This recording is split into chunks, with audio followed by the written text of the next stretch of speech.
Ang sarap sa pakiramdam na dahil sa iyong pagsisikap ay napagtagumpayan mo ang pangarap sa buhay. Lalo na ang makamit ang mga bagay sa pamilya. Ngunit paano kung ang pangarap na inaasahan ay hindi pala matutupad dahil sa pangyayaring hindi mo naman inaasahan? Bigla kang kinasal sa lalaking hindi mo naman kakilala pero ang buhay mo naman ay biglang magbabago. Tunghayan natin ngayon ang kwento ni Amanda kung paano niya sinakripisyo ang sarili para sa kapakanan ng pamilya. Lumuwas ng syudad ang dalagang si Amanda upang mapagsapalaran at makahanap ng magandang trabaho bilang tulong na rin sa kanyang pamilya, lalo na sa mga kapatid na nagpatuloy pa rin sa pag-aaral. Ngunit sa kanyang paglilibot sa syudad, sa kasamaang palad ay hindi pa rin siya nakahanap ng trabaho. Parang totoo nga ang sinabi ng karamihan na mahirap makahanap ng trabaho lalo na at nanggaling siya sa probinsya. Pagod na pagod ang dalaga habang nilibot niya ang isang lugar. Basang-basa ng pawis ang kanyang mukha habang pinunasan ito ng panyo dahil sa kaalakad, ngunit matarik ang araw pero hindi siya susuko. Napagtanto ni Amanda na kakaiba ang klima sa syudad kumpara sa klima sa probinsya. Pagod na pagod ang dalaga sa kaikot para sa paghahanap nito ng trabaho. Hindi siya susuko sa kinabukasan ng pamilya, ngunit nang bigla siyang nahilo ay saglit itong naupo sa may upuan. Maya-maya lamang ay napansin niyang nasa loob pala siya ng isang parke. Nanunuyo ang kanyang lalamunan dahil sa halos buong araw na paglalakad. Ilang pirasong biskit na lamang ang natitira para panlaman sa kanyang sikmura. Kailangan niyang ipagkasya sa buong araw ang pera at pagkain. At sa kanyang pagkaupo ay binilang niya ang makuman niyang napasahan niya ng resume. 2 pa lang. Hindi pa siya sigurado kung isa sa mga ito ay tatawagan siya. Kaya man ni Amanda, huwag kang susuko basta para sa pamilya. Matapos siyang mapagpahinga ay muli siyang tumayo upang pagpatuloy ang paghahanap ng trabaho. Ilang buwan pa lamang simula noong nakapagtapos siya sa kursong Business Administration. Hindi na siya nagsayang pa ng panahon dahil kailangan ng pamilya ang kanyang tulong, lalo na sa mga mas nakabatang kapatid nito. Sinilip niya ang kanyang lumang cellphone para makita ang oras. 1:00 na pala at kailangan niya ipagpatuloy ang nasimulan. Sa kanyang paglalakad, hindi niya mapigilang tumigil nang may pansin siyang tila may sumusunod sa kanya. Pero dahil sa trabaho ang kanyang hinahanap ay hindi niya na lamang ito pinapansin. Hanggang sa hindi niya inaasahan, may biglang humintong sasakyan sa kanyang harapan. 3 kalalakihan ang bumaba at pilit siyang pinapasok sa loob ng van. Anong ginagawa niyo sa akin? Bitawan niyo ako! Tulong! Tulungan niyo po ako! Miss, tumahimik ka kung ayaw masaktan. Nagpabiglas itong si Amanda, ngunit wala siyang kalaban-laban sa 3 kalalakihan na humawak sa kanya. Ano ba kailangan niyo sa akin? Wala akong pera. Wala akong mabigay sa inyo. Miss, pwede ba? Tumahimik ka na lang. Sam, isa kidnapping itong ginagawa natin sa kanya. Bakit pa kasi tayo pumayag sa lalaking iyon? Ricky, wala tayong magagawa nito kundi sundin lamang ang utos niya. Ricky, pagkatapos naman nito, ayos na ang lahat. Sam, paano kung mahuli tayo ng mga pulis? Kaya nga Ricky, siguraduhin mong hindi siya makawala ang babaeng ito. Hello Sam, kumusta na? Nakita niyo ba siya? Oo naman Boss Jero, hanip pa ng babaeng ito, sobrang ganda. Pwede ba siya makausap? Nako Jero, ewan ko ba kung bakit ay nagpumiglas ang babaeng ito. Sige na, dalhin niyo siya rito bago pa mahuli ang lahat.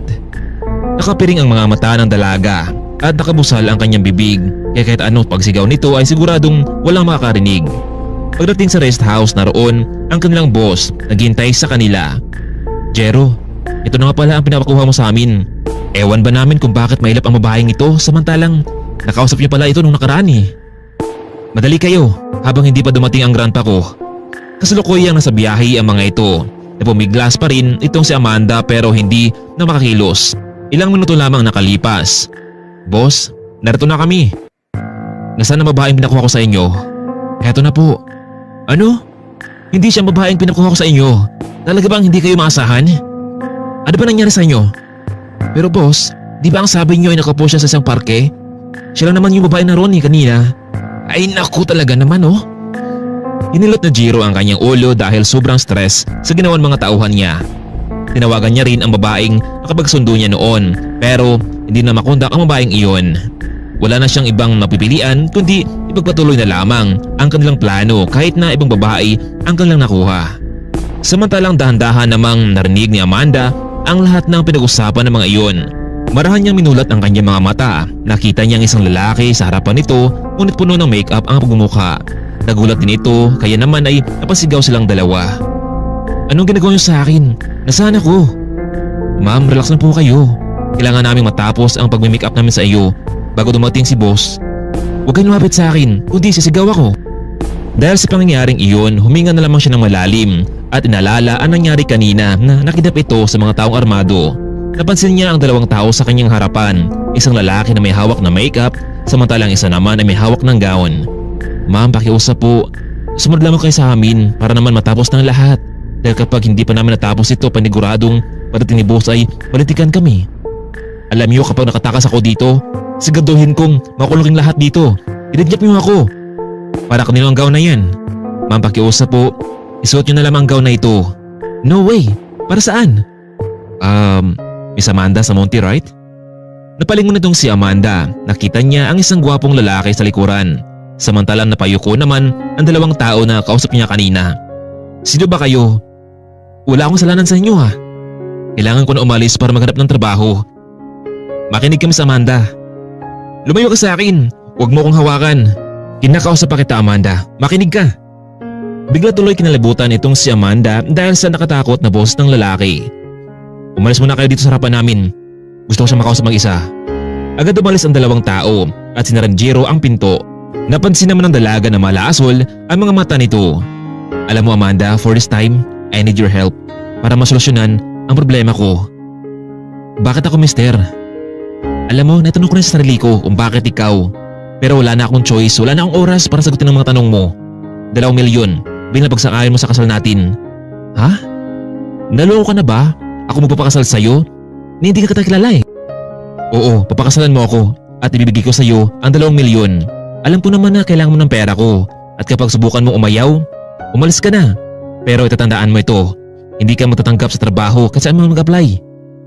Huminga ng malalim itong si Amanda dahil na rin sa pagkagulat nito sa narinig. Bakit ako pa?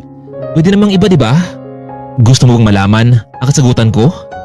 Dahil kasi palpak ang mga tauhan ko, kaya wala na akong choice kundi pakasalan kita. Bago dumating ang grandpa ko, ibibigay ko na sa iyo ngayon ang 200,000. Magpanggap ka lang sa akin na asawa ko at kapag maniwala si grandpa, ibibigay ko sa iyo ang 1.8 million. Ayaw pa noon, pera na magiging bato pa? Maya-maya lamang may kumatok sa pinto. Sir, narito na po ang pinakuha nyo.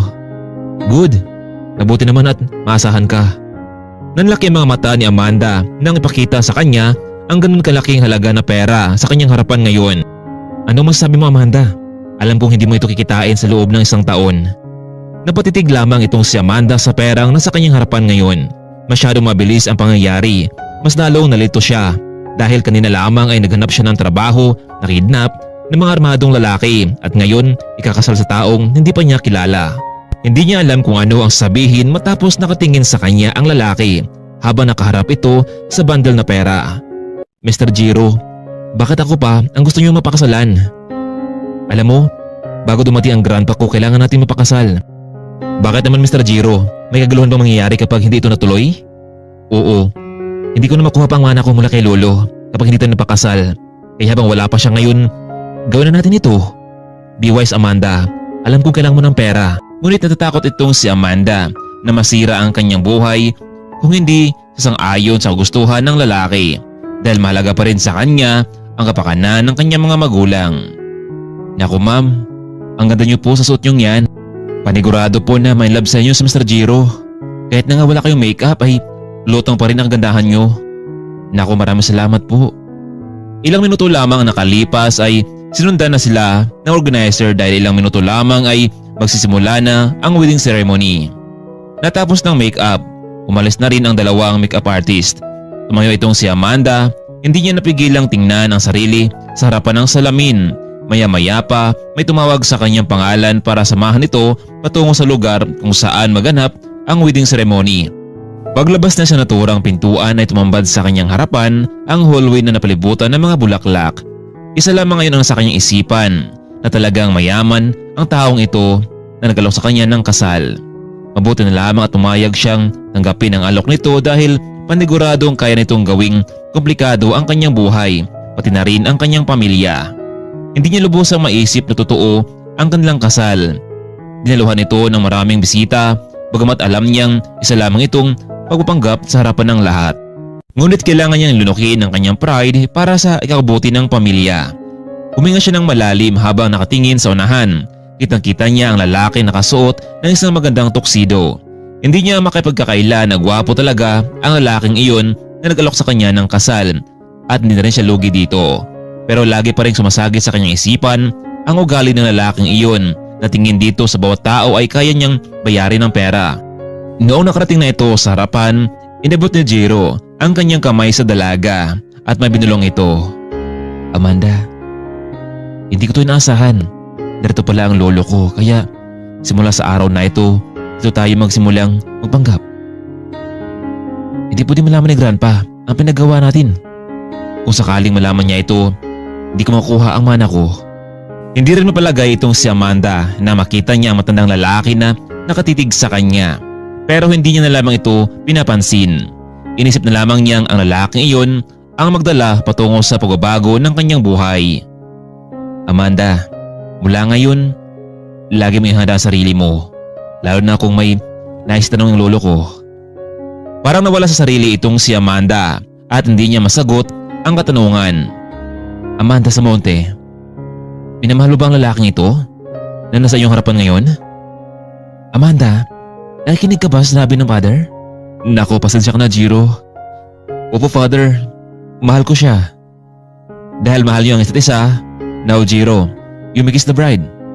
Laking gulat ni Amanda dahil hindi naman kabilang sa napag-usapan ang paghalik sa kanyang labi. O bakit, Amanda? Huwag mo sabihin na hindi ka magpapahalik sa akin. Paano natin ito mapaniwala ang grandpa ko kung hindi natin ito gagawin? Pero Jiro, wala pa nakahalik sa akin. Lalo sa labi ko. Pwede ba, Amanda? Isang simpleng gawain lamang ito. Isang bagay lamang. Isipin mo na lamang na para ito sa pamilya mo. Ano? Gagawin ba o hindi? Napatungo na lamang itong si Amanda. Dahan-dahan namang lumapit si Jiro sa kanya at hinalikan ang kanyang labi. Amanda, ipikit mo yung mga mata mo. Paano kita halikan kung nakadilat yan? Dahan-dahang pinikit naman ni Amanda ang kanyang mga mata. Ito ang unang pagkakataon sa kanyang pagkatao. Nakaramdam siya ng kakaiba noong nilikan siya ng lalaki. Pero alam niyang bahagi lamang ito ng kanilang napagkasunduan. Maya-maya lamang nagsalita na ang pare. And now I declare, husband and wife. Nagsipalakpakan ng mga tao sa kanilang paligid at inakala talaga nilang totoo ang kanilang kasal. Matapos sa pangyaring iyon ay napatitig itong si Jiro sa kanyang asawa at tila masaya ang mga mata nito. Iyon din ang unang pagkakataon na makita ni Amanda ang saya sa mukha ng lalaki. Congrats, Jiro, apo. Dahil tinupad mo ang kagustuhan ko. Alam mo bang bagay na bagay kayong dalawa? Isang gwapo at isang maganda. Ano ang pangalan ng asawa mo? Hello. Meet my wife, Amanda Samonte. Hello po, sir. Naku, Amanda. Mula ngayon, tawagin mo lamang akong grandpa dahil kabilangan na rin sa pamilya namin. Hindi alam ni Amanda kung ano ang sagot sa sinabi ng matanda. Samantalang hindi naman nagustuhan ni Jiro ang sinabi ng kanyang lolo. So ano balak nyo pagkatapos nito? Bigla na lamang napaubo itong sa Amanda. Hindi niya kasi naisip na hantong sa ganitong bagay ang sasabihin ng matanda. Alo, pwede bang pupunta muna ako sa CR? Go ahead, iha. Sige, grandpa. Sasamahan ko muna ang asawa ko sa comfort room. Sige, iho. Maya-maya ay may pag-usapan tayong mahalagang bagay. Umalis muna ang dalawa patungong comfort room. Mr. Jiro, akala ko ba hanggang kasal lamang tayo? Hindi ako mapayag na umabot sa ganitong sitwasyon. Honeymoon? Seryoso ka ba? Look, Amanda, nagbago ng plano. Anong plano? Anong sinasabi mo? Alam mo, since na narito ang grandpa ko kasama natin sa wedding ceremony, pero hindi ko na alam kung kailan niya ibigay sa akin ang mana ko. Baka may mga bagay pa siyang ipagawa sa akin bago niya ibigay ito. Mr. Jiro, napag-usapan natin di ba na hanggang kasal lamang tayo? More than that, wala na. Amanda, paano ko ibigay sa iyo ang 1.8 million kung dito pa lamang ay umaayaw ka na? Ayaw ba nang dahil dito ay makagpadala ka ng pera sa mga magulang mo? So what do you mean, ha? Alam mo, for the meantime, let's act as a real couple. No way! Sige, kung ayaw mo, umalis ka na. Pero ito ang tatandaan mo. Kaya kong gawin ang mga bagay. Bigla na lamang napaiyak itong si Amanda dahil sa mga pagbabanta ni Jiro sa kanya. Sa hindi naman nila inasahan, nasa likod pala ng dalawa ang matanda. Oh, tapos na ba kayong dalawa dyan? O iha, bakit ka maiyak? There's something wrong? Naku grandpa, wala naman po. Naiyak naman ang asawa ko dahil napalayo na siya sa kanyang mga magulang. Iho, kung ganun, bakit hindi mo kunin ang mga magulang niya para ganun ay magkasama na tayo? Anyway, tanong ko lamang bakit wala kang dito ang kanyang pamilya na dapat sana kasama natin ngayon? Grandpa, gustuhin ko man pero nagpasabi ng kanyang magulang na Amanda na marami silang nakasa sa probinsya, lalo na ang kanilang negosyo. Ganun ba? Anong klaseng negosyo naman yun, iha? Ano po? Grandpa, let's say a simple agriculture. Good. Mabuti naman at meron silang pinagkabalahan sa buhay. Maybe someday, gusto ko silang makita. Okay? Sige Pulo, walang problema. Anyway Jiro, alis muna ako. Magkita na lang tayo mamaya. Sige Grandpa. Umalis na ang matanda, pero mas lalong hindi mapalagay itong si Amanda dahil sa walang katotohanan ang pinagsasabi ni Jiro sa kanyang lolo. Jiro, bakit mo pinalaki ang problema? Sinasabi mo ngayon na mayroon kami negosyo sa probinsya? Amanda, makinig ka. Madali lang yan. Ipadala mo sa mga magulang mo ang perang binigay ko sa'yo. Tapos, sige na.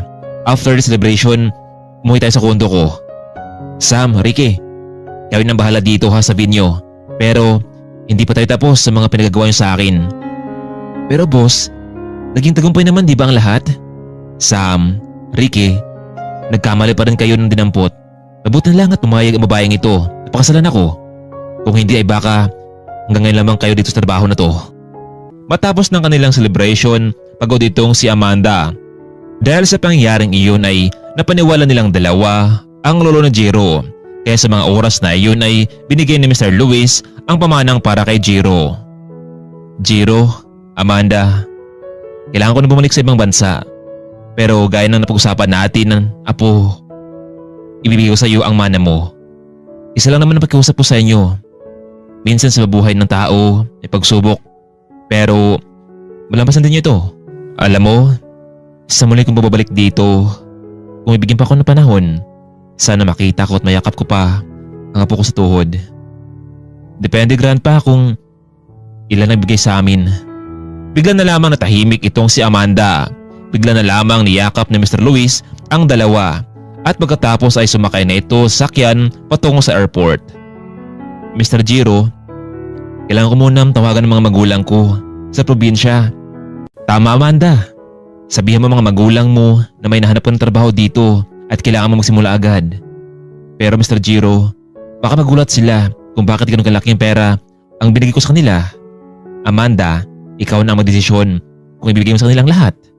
Gusto kong magsilbihan mo muna ako, lalo na at hindi mo pa nakuha ang buong 1.8 million. Pero bago yun, we need to celebrate between two of us. Nasa loob na sila ng sasakyan. Ito ang unang pagkakataon na makasakay ng isang pribadong kotse itong si Amanda. Bagamat naghahalo pa rin ang pangamba dahil sa kanyang pinasukang gulo. Welcome Mrs. Amanda Sandoval sa aming kondo. So now, as a part of being new couple, anong ibig mong sabihin, Mr. Jiro? Amanda, sa palagay mo ba, anong gagawin ng isang couple? Hanggang tingin lamang ba? Pero bago yun, meron ko dito ang special na wine. Panigurado magustuhan mo ito. Mr. Jiro, pati ba ito ay kasama pa rin sa plano nating papanggap? Amanda, ano man mangyari sa iyo ay panagutan ko. Hindi na lamang napagsalita ang babae. Napilitang uminom si Amanda ng wine dahil nga sa naparama ito ng inom, hindi niya napansin na nahilo na pala ito at nag-init ang kanyang pakiramdam. Hindi malaman kung ano ang kanyang gagawin kahit naka-on ang aircon. Wala itong naging epekto sa kanya. Hanggang sa may biglang dumamping labi sa kanya at mula noon, hindi niya alam kung ano ang nangyari. Kinabukasan, pagising nito ay inakala niya ay panaginip lamang ang lahat ngunit napansin niyang wala na pala siyang saplot sa katawan. Napagtanto niyang may nangyari nga pala sa kanila kagabi. Inikot niya ang kanyang paningin ngunit wala ang lalaki. Napansin niyang may nakalapag na sobre sa mesa. Magluto ka na lang dyan. Marami pagkain sa ref. Mayroon akong gagawin. Bigla na lamang itong napaiyak dahil hindi ganito ang kanyang kagustuhang mangyari. Lalo na at naibigay niya ang kanyang pagkababae sa lalaking hindi niya totoong mahal. Agad niyang binuksan ang bag at kinuha niya ang lumang cellphone na nakabalutan ng tape.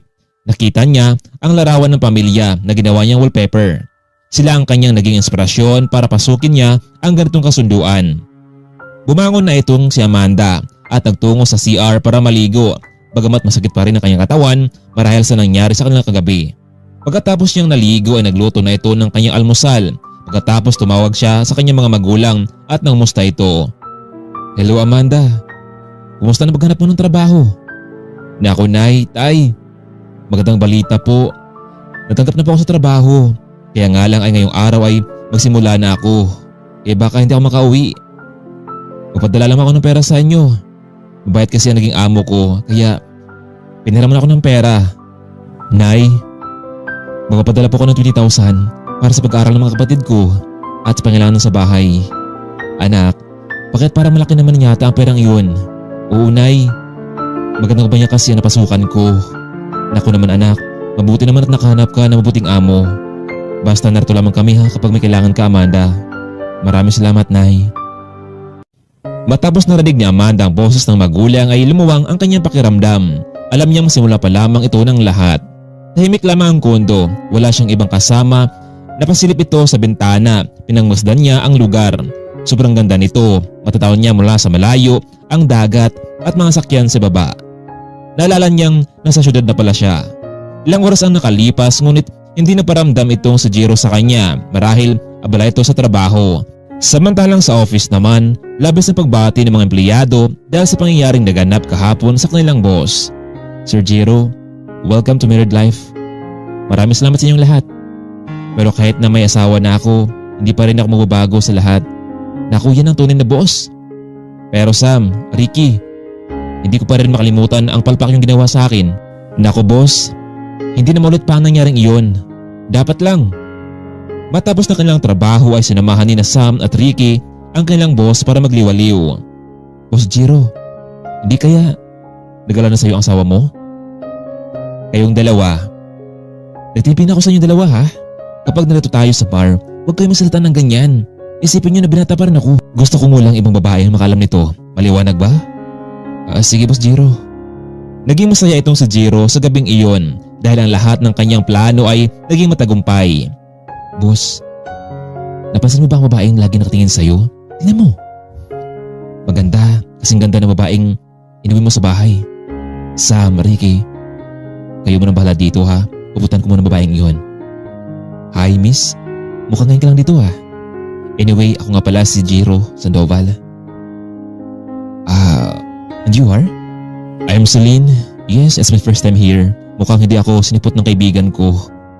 "Oh really? Kung ganun ay pwede ba kitang samahan dito tonight? Lahat ng inumin mo, ako na ang taya."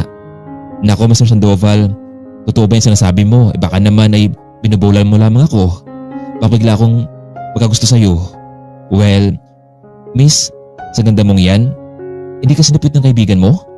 O baka naman biglang may sumuntok sa akin dito mamaya na boyfriend mo?" "Mr. Sandoval, I had no time for relationship. I just want to happy tonight. You get it?" "Oh, I see. So, let's enjoy." Nasa isang table na lamang ang dalawa. Nagkakwentuhan at parang kilala nila ang bawat isa. Sa hindi inaasahang pangyayari, may biglang humawak sa balikat ni Jiro at bigla siya nitong binigyan ng isang suntok na naging dahilan para siya ay natumba. "Celine, after all this year, after sa itong relationship na ito ay ipagpalit mo ako sa isang lalaking to?" Dahil sa pangyayaring iyon ay nagalit itong si Jiro sa kanya. Kaya agad itong tumayo. "Aba, taratado kang lalaki ka." Binigyan niya ito ng isang malakas na suntok at nasundan pa ito. "Ikaw, kung ayaw ng babae sa'yo, huwag mo siyang pilitin. Boss, tama na. Huwag mo na lang patulan pa ang lalaking ito. Baka naman may kasama pa ito sa labas." "Sam, Ricky, bakit? Natakot pa kayo?" "Hindi naman sa ganun boss, pero baka udulot pa ito ng malaking kaguluhan dito eh." "Sige na, umalis na tayo." "Ay talaga naman oh, ikaw babae ka. Kung may problema kayong dalawa, huwag kayong mandamay ng ibang tao." "Pasensya na kayo Mr. Sandoval, pero wala naman talaga kami naging relasyon ng lalaking ito. Di ko pa siya sinasagot. Siguro nabigla siya na makita tayo nag-uusap." "Ayusin niyo to ha. Baka gusto mong tapusin ko ang buhay niya." "Hoy Brando, tumayo ka dyan. Nakaya ang ginawa mo ha. Sabi ko sa'yo, hindi kita gusto." Biglang tumayo ang babae at lumabas ng bar. Agad namang sumunod sa kanya ang lalaki. Boss, mukhang may tama yung mukha mo ah. Isa pa kayo. Hindi naman lang napansin na may parating na lalaki sa akin? Eh boss, hindi naman kasi namin akalain na sa inyo pala pupunta yun. O sige na, umuwi na tayo. Kayo mo nang bahala sa opisina ko. Magpapahinga muna ako. Sige Mr. Sandoval. Umuwi muna itong si Jero sa kondo. Laking gulat naman itong si Amanda na makita ang namagang mukha ng lalaki. Ano nangyari sa'yo? Pwede ba Amanda? Sa halip na magsalita ka dyan ay pwede ba kumuha ng yelo para naman may dampi sa mukha kong ito? Sige Mr. Sandoval. Napansin ni Jero na nakasuot ng pantulog itong si Amanda. Hindi lang pala ito maganda kundi sexy pa ang katawan. Kumusta ka naman dito sa kondo? Ayos lang naman ako dito Mr. Sandoval. Medyo hindi pa ako sanay sa lugar. Masanay ka na dito mula ngayon. Isa pa, isasama kita bukas sa opisina. Mr. Sandoval, ano ba talagang balak mo sa akin? Bakit mo ako ginaganito? Akala ko ba pupanggap lamang lahat ng ito? Alam mo, may nangyari sa ating dalawa. Paano kung magbunga iyon ang lahat? Ano lamang sasabihin ng mga magulang ko sa akin? Hindi na lamang napagsalita pa itong si Jero. Nagalit pa ito sa naging reaksyon ni Amanda. Kinabukasan ni maagang nagising itong si Amanda. Kaya naman ay agad itong naghanda na makain para sa kanilang dalawa. Mr. Jero, magandang umaga. Nakahanda na pala ang pagkain sa mesa. O sige Amanda, maraming salamat. Sama mo ako at pagkatapos ay ipakilala kita sa mga empleyado ko. Matapos nilang kumain ay nagtungo na nga sila sa office. Magandang umaga Boss Jero. Bati ng guard habang papasok sila sa loob ng gusali. Guard, narin na ba sila Sam at Ricky? Yes sir, nasa loob na po silang dalawa, kakarating lamang nila. Pumasok na sila, bagamat kaunti pa lamang ang dumating ng mga empleyado. Boss, magandang umaga po sa inyo. May napasabi ng board of directors natin na magkaroon daw ng mahalagang meeting ngayong araw na ito kasama ng visitors natin. Sige Sam, maraming salamat. Siya nga pala, pwede mo bang ilibot mo na itong si Amanda habang may nasa kaso ako sa office natin? Opo naman boss, walang problema sa akin. Miss Sandoval, tara na po. Ito nga pala ang marketing department namin. Sa kabila naman ang HR department. Mr. Sam, ano bang klase negosyo meron dito sa kumpanya? Miss Sandoval, it's international and domestic business. Pero si boss na naman po ang paliwanag sa inyo. Ang mahalaga po ay alam nyo na kung ano ang loob nito. Sam, may tanong ko lamang sa'yo. Matagal ka na ba empleyado dito sa kumpanya? Oo naman. Malaki ang pasalamat ko kay Boss Jero dahil kinuha niya ako bilang empleyado. Kahit minsan kakaiba ugali niya pero sobrang bait niya. Bakit may tanong ma'am? Gusto ko lang naman kasing malaman kung wala ba talaga siyang naging karelasyon. Nako Miss Sandoval, mukhang personal na katanungan yan. Baka pag sinabi ko sa iyo pag ibang paningin mo sa kanya. No. Gusto ko lang malaman talaga para man mapaghandaan ko. Oo, noon nagkaroon siya ng karelasyon pero hindi ko alam kung bakit siya ang nakipaghiwalay sa bahay ngayon. Wala akong idea kung anong dahilan ni Boss Jero. Ganun ba Sam? Ma'am Amanda, pwede bang maiwan mo na kita dito saglit? Sige Sam, walang problema. Umalis na itong si Sam samantalang naiwan naman itong si Amanda at mag-isang nilibot ang lugar. Ngunit sa hindi inaasahan, may nakasulubong itong isang babae. Hindi niya alam kung empleyado o kasosyo sa trabaho. Bigyan na lamang itong nilampasan, ngunit agad nagsalita ang kasulubong nito. Wait, who are you?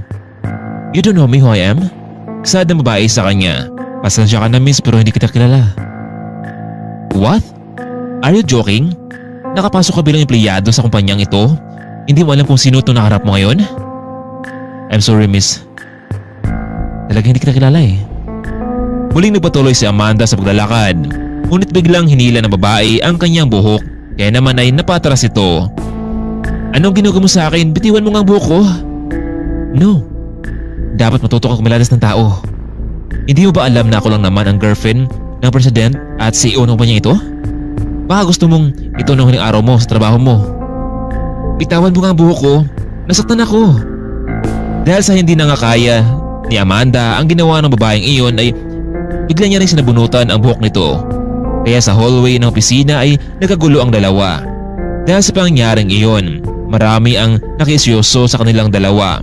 Ngunit wala ni isa ang umawa sa kanila dahil alam nila ang ugali ng babaeng iyon. Mabuti naman at may nahanap na rin siyang katapat. Yang si Jackie na yan, akala niya siguro isang empleyado lang naman na nakarap niya ngayon. Hindi niya alam. Hayop ka? Lumalaban ka na ngayon sa girlfriend ng boss mo? Isusumbong kita at siguraduhin kung matatanggal ka na dito. Maya-maya lamang ay bigla nakarating itong si Jiro sa kanilang harapan. Ano nangyari dito? Jackie, bakit narito ka? Honey, siya naman kasi ang nagsimula para makaasta kung sino. Hindi niya ba alam kung sino ako? Amanda, pwede bang pumasok sa opisina muna? Wait, Han. What are you doing? Nilalabanan mo ang empleyado mo? Hindi mo ba alam na galing pa ako sa ibang bansa at sinadya kong magpunta rito? Pero ito ba naman ang sinlobo ng empleyado mo? Hindi marunong gumalang sa fiancé mo. Umalis na itong si Amanda at nagagulo ang buhok nito. Jackie, ano ba bang ginagawa mo dito? Hindi ba sinabi ko na sa'yo na hindi na kita gusto?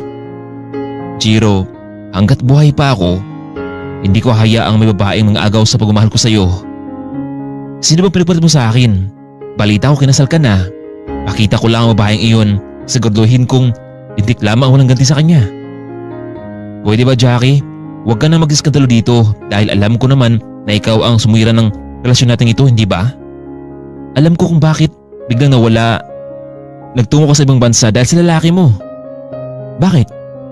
Naghiwalay na ba kayong dalawa at ngayon? Paparamdam mo sa akin?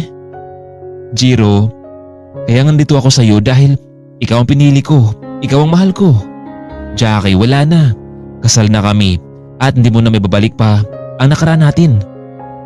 Pagsisihan mo ito, Jiro. Gagawin ko ang lahat para muli kitang makuha. Maya-maya pa dumating itong si Ricky at Sam. Boss, kailangan ka na sa meeting natin. Ricky, Sam, ilabas niyo ang babaeng ito na nanggugulo sa kumpanya natin. Boss, ano gagawin naman kay Amanda? Ihatid ba namin siya sa bahay? Sa kondo niyo? Please, Sam, ihatid niyo siya. So, Amanda palang pangalan ng asawa mo. Now I know.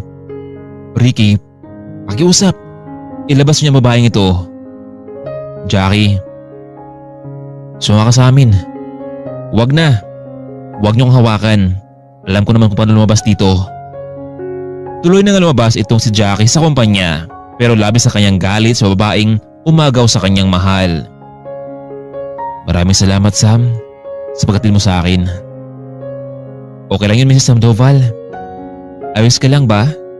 Bakit parang may sugat yata yung mukha mo? Wala to. May babae kasing nagulo kanina doon sa office Hindi ko naman siya hayaan na saktan niya ako kahit na wala akong masamang ginagawa sa kanya. Naku, Miss Sandoval. Siya si Jackie, ang ex-girlfriend nitong si Boss Jiro. Mabuti naman at meron siya nakahanap, nakatapat. Ang babaeng yun. So paano, Mrs. Sandoval? Babalik na ako sa office. Marami pa kasi kaming gagawin doon Sige, Sam. Maraming salamat. Umalis nitong si Sam. Samantalang sinarado naman ni Amanda ang pinto at nagtungo na ito sa kanyang kwarto. Muli niyang kinuha ang lumang cellphone para tawagan ang mga magulang nito sa probinsya. Hello? Nay? Tay? Kumusta na kayo dyan? Naku anak, mabuti at napatawag ka. Anak, kailan mabalik mo dito? Malapit na po, Nay. Marahil sa mga sunod na buwan. Magpapaalam po ako sa aking boss. Sisikapin ko makauwi dyan. Namiss ko na kayo. Kami rin anak. Namiss na kita. Sige, Nay. Ibababa ko muna itong tawag dahil may kumatok sa pinto. Baka kasi dumating na yung kasamahan namin dito sa dorm. Pagsisinungaling nitong si Amanda. Sige, Iha. Lagi mag-ingat dyan, ha? Opo, Nay. Kayo rin po. Binaba ni Amanda ang tawag at nagtungo sa pintuan para buksan kung sino ang nasa labas. Baka si Sam ito at may nakalimutan. Ikaw? Ano ginagawa mo dito? So, ikaw pala ang sinasabi nilang Amanda, ang umagaw sa boyfriend ko? Paano mo nalaman ang lugar na to? Hindi mo ba naisip na lagi ako narito noon sa kondo niya? Umalis ka na, Jackie. Huwag mo na kaming guluhin pa. Kung ayaw mong tatawag ako ng gwardya. Hindi ako papayag sa katulad mo lamang siya mapunta, si Jiro. Siguraduhin kong ito na huling araw mo. Biglang bumunot ng baril itong si Jackie at pilit na itinutok kay Amanda. Mabuti na lamang at agad niya rin itong nahawakan. Bitawan mo ang baril ko. Isa ka mangangagaw. Huwag mo patok ang baril na yan. Amanda, ewan mo si Jiro. Kung ayaw mong isang putok ko lamang nito, paniguradong boom.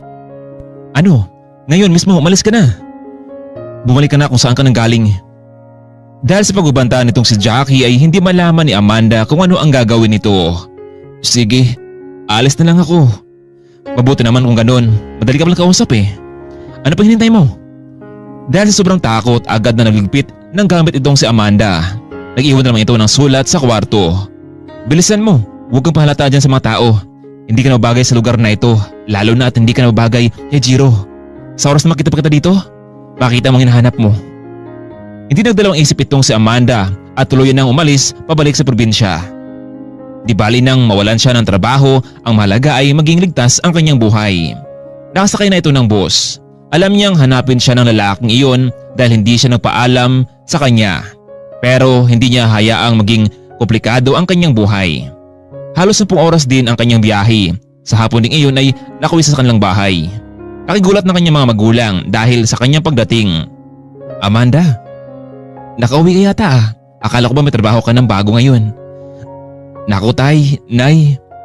Meron akong trabaho doon pero hindi kasi maganda ang mangyari doon eh.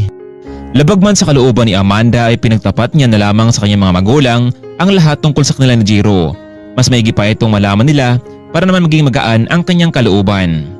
Naku anak, hindi ba komplikado ang pangyaring iyan? Lalo na at may nagbabanta pala sa'yo eh. Oo nga nay, tay.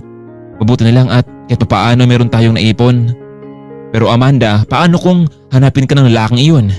Anong gagawin mo? Nay, nagawa ko na ang tungkulin ko sa kanya. Di bali na hindi ko na makuha yung dagdag niya pera.